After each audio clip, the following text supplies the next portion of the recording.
Hello, I'm back with another ship review video, and today we'll be looking at the upcoming Tier 8 Premium Royal Navy submarine, the Alliance. Now, the Alliance will be available in the random bundles as part of the early access event coming in a few days. And after this early access event, it'll become available in the armory for the balloons. Now, I'll be going over my recommended captain build, module setup, followed by the ship stats, and finally, I'll give my final thoughts about her performance overall. First up is the captain build, and the upgrades will be shown on the top right.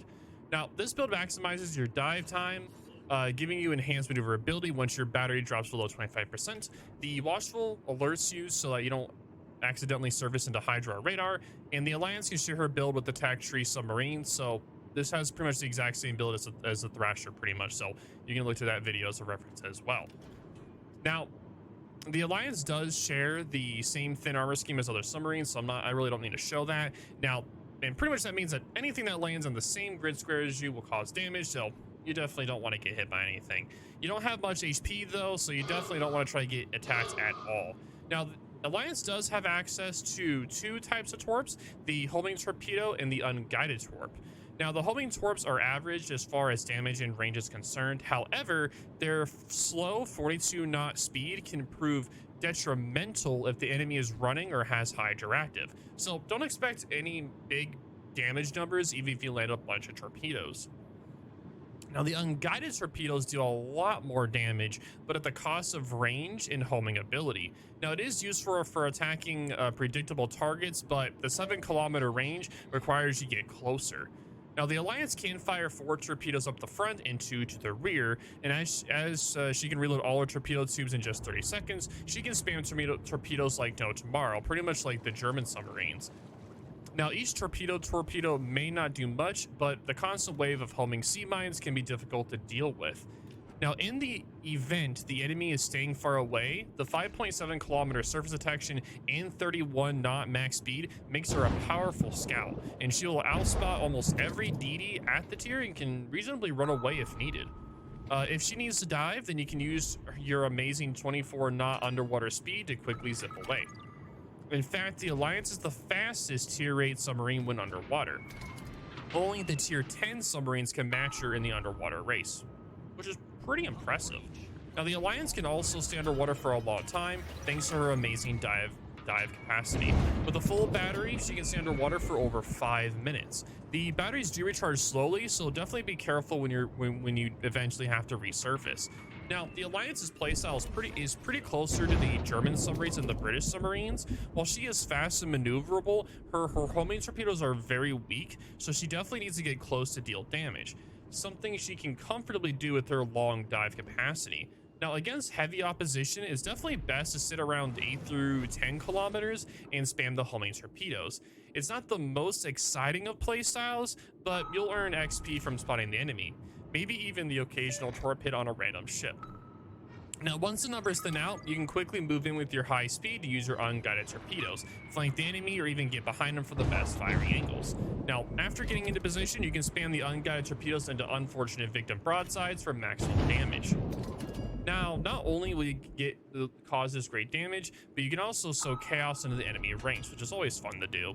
Now, you definitely have to be careful though, because usually when you do this, the entire team will usually try to hunt you down, even to the point of throwing matches at trying to kill you. So you definitely have to be prepared to run away, or at least buy time for your team to take the caps. Now, overall, I think the Alliance is an interesting submarine, but she lacks in offense capabilities. It's made up in her handling. She's also relatively simple to handle due to her long dive times and relatively few gimmicks.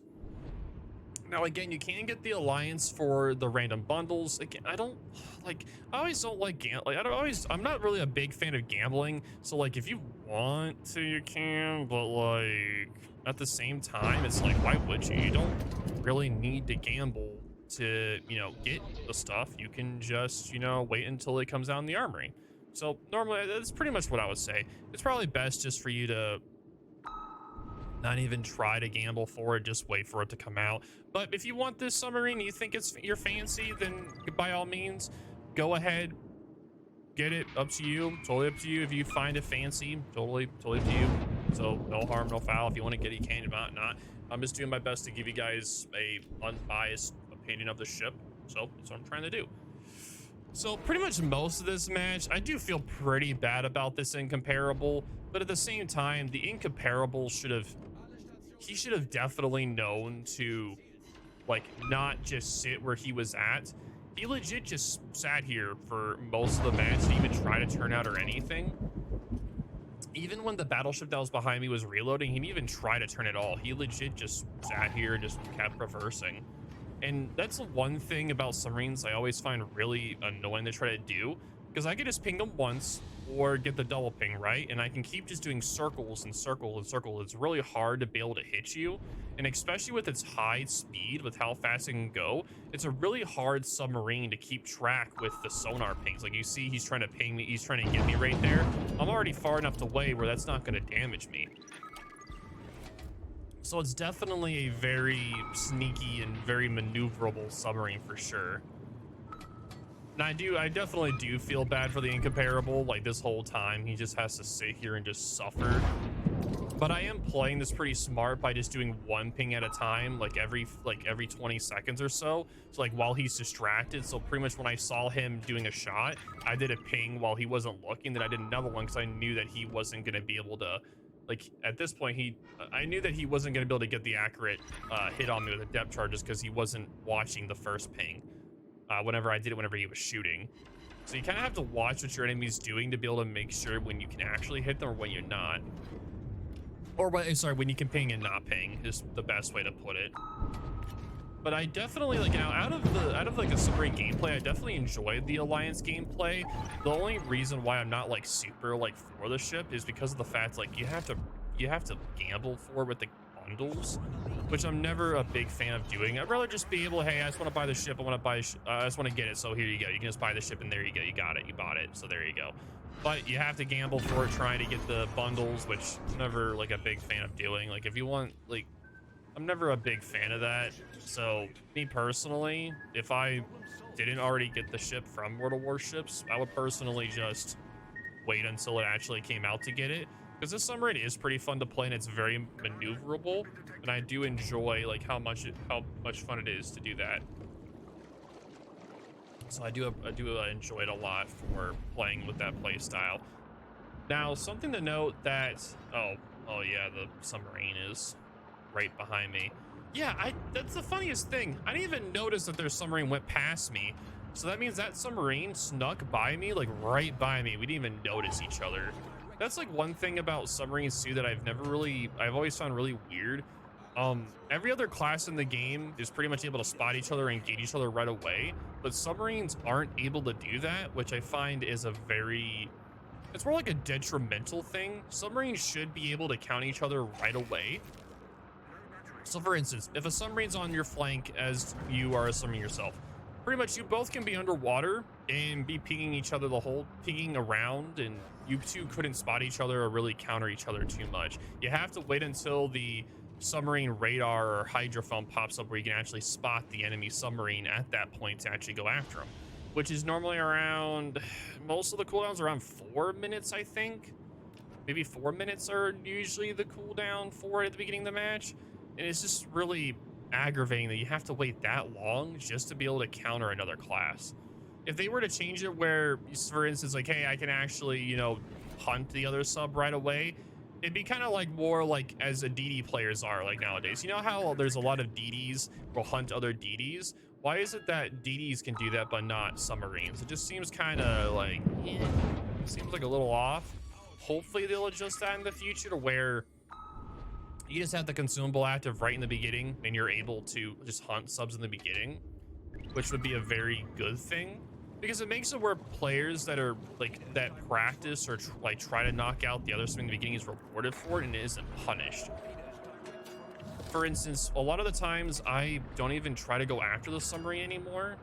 As a submarine, like if I do play submarines, I normally don't even try to go after it anymore because it's not really worth it. It's such a pain in the butt to try to deal with it. Like here, for instance, like the submarine came and spot me and I'm like right next to him. I almost ram him from how close he is. It's actually pretty insane. Like it's horrible. Like it's just an interesting mechanic. I don't know. But this match was definitely a very interesting match. funny enough, if you see my Thrasher replay that went out yesterday, I performed better in this ship than I did the Thrasher, but I think that's because I had a incomparable I just farmed the whole time. And I'm just gonna go it down to that I legit just had a tier 10 battleship just sit there, and I was able to farm them the whole time pretty much. Which isn't the most fun of gameplays, but it is what it is. I'm just trying to think at the moment because I've been just kind of chilling. Because in my last video, I was talking about how I think like submarines are like a little bit like unbalanced at this point. It's driving players away. I'm still trying to figure out like ways that could like help better, like make it where like either submarines just like, I don't know. Because I've noticed the downtrend and stuff like ever since submarines were added to the game. So I'm just trying to figure stuff out. I mostly just play game modes nowadays personally. Like I play game modes either where I don't encounter subs as much, like ranked or brawls, or I'll play randoms, but I play randoms in ships that can counter submarines well. Sorry for the yawn. I mostly play like ships like Marceau, like any versatile ship that's able to accurately like deal or hunt with subs. I kind of play those ships particularly. But if you're playing as like, for instance, you're playing like a tier 10 match and you're like a battleship that has no hydro and you're being hunted by a sub and a CV, it's definitely one of the most painful things you can experience. That's why I feel like battleships are slowly just, you're gonna see less and less battleship players and more cruiser and DD players. Naturally, cruisers and DDs have a better time dealing with submarines and able to dodge their torpedoes more. Good lord. Man, why am I yawning? Good lord. It's a disaster. Ugh. I hate yawning, man. At least I'm not Iron Man. Iron Man legit sneeze. Like every time he eats food, Iron Man legit has to like sneeze so much. I feel so bad for him. It's one of the worst things imaginable, the poor man. And also, my Iron Man, if you're listening to this, thank you for your service. We appreciate you. Love you. But yeah, 107k and 2 kills for a tier 8 submarine is very impressive. At the same time, all that damage just came from one dude, which was just, oh man. For someone that's in incomparable, I feel really bad for him because he spent all that time getting the incomparable, and then that just happens. At the same, but he should, the incomparable, the moment that he started noticing that I was there and pinging him, he should have turned out and just ran away, just got out of the situation while trying to hit me with the depth charges. Because if I would have had to chase him, it would have made it a lot easier for him to be able to dodge the torpedoes, due to the fact that as you're cutting away, you're able to like dodge a little bit easier instead of just going into them. Excuse me. Also, a target that's moving is also able to like dodge the torpedoes better as well. If you're kind of staying stationary, not really moving too much, you're definitely not going to dodge torpedoes as well. Even from like a DD, even from like a torps from a DD or torpedoes from a sub or aircraft or anything, your best friend is to always be moving if you are trying to actively dodge torpedoes. There's also a new mod that came out on World of Warships mod station in Aslands.